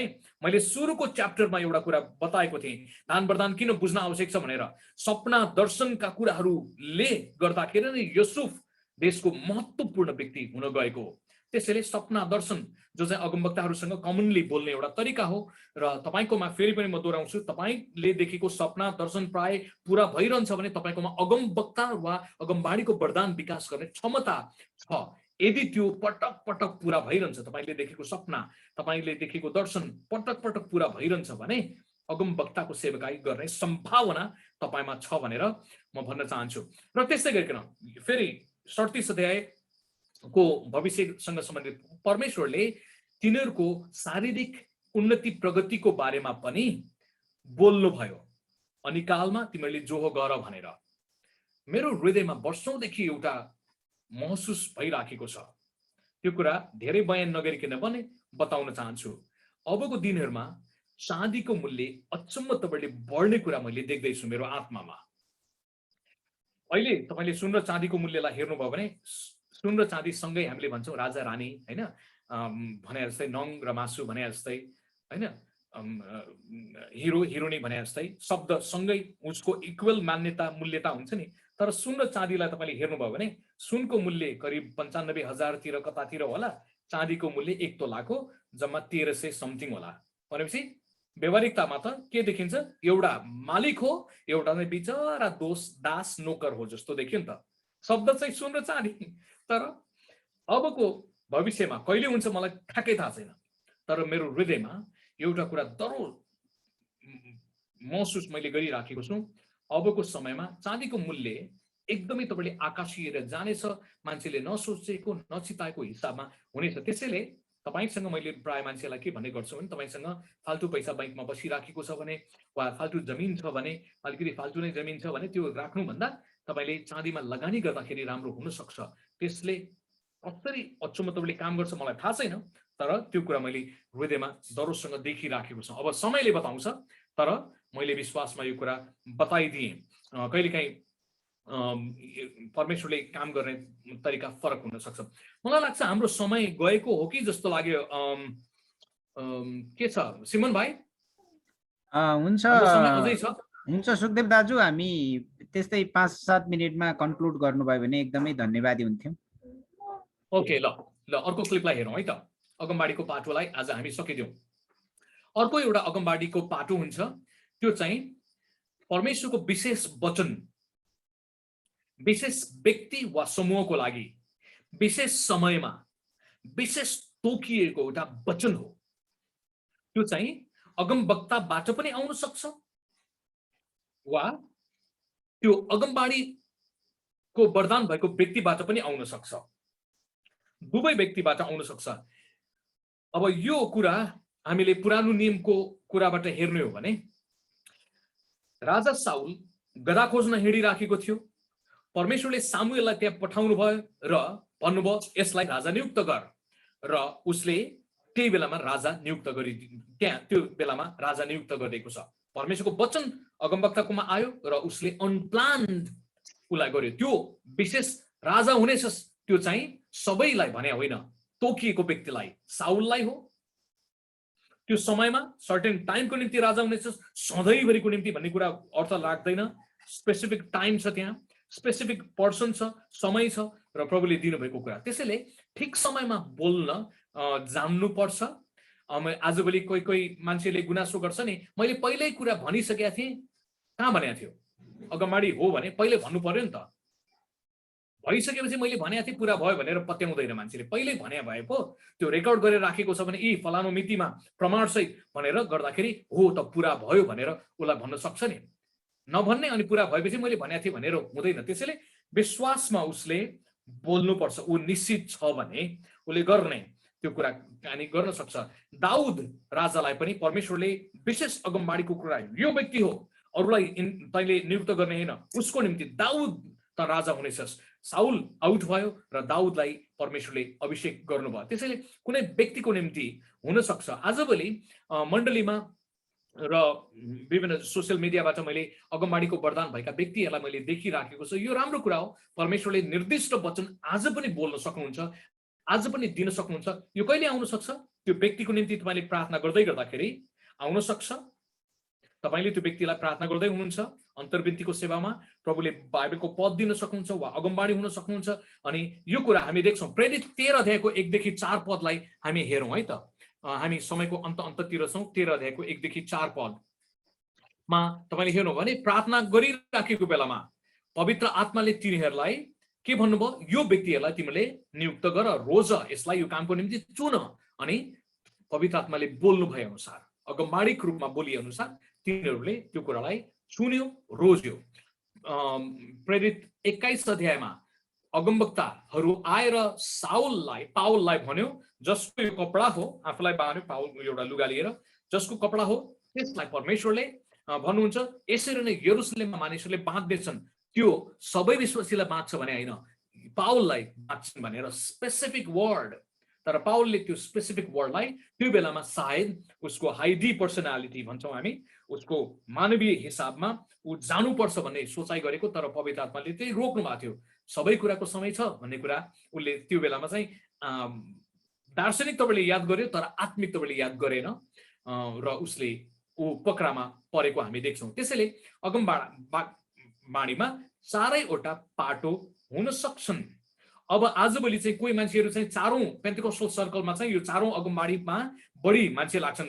आजभोलि त एउटा नराम्रो कमजोरी पनि पना के भएको छ भने जहिले पनि है फलानुले के भन्छ प्रभु मलाई अगमबाडी दिनुहोस्, यो दिनुहोस् भनेर अगमवक्ताको पछि दौडिने कुरा भएको छ। जबकि परमेश्वरले उहाँको वचन नै अगमबाडी हो, त्यो यहाँ छ नि।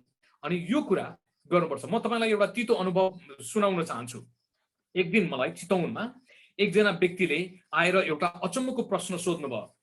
सुखदेव सर, उहाँले के बताउनु भयो भने मेरो श्रीमान चाहिँ खास बितिसक्नु भएको हो, तर मलाई परमेश्वरले अर्को एकजना व्यक्ति दिनुभएको छ। यो व्यक्तिसँग जसको श्रीमती छ, तर पनि यो व्यक्तिसँग म विगत कति वर्षदेखि बसिराखेको छु।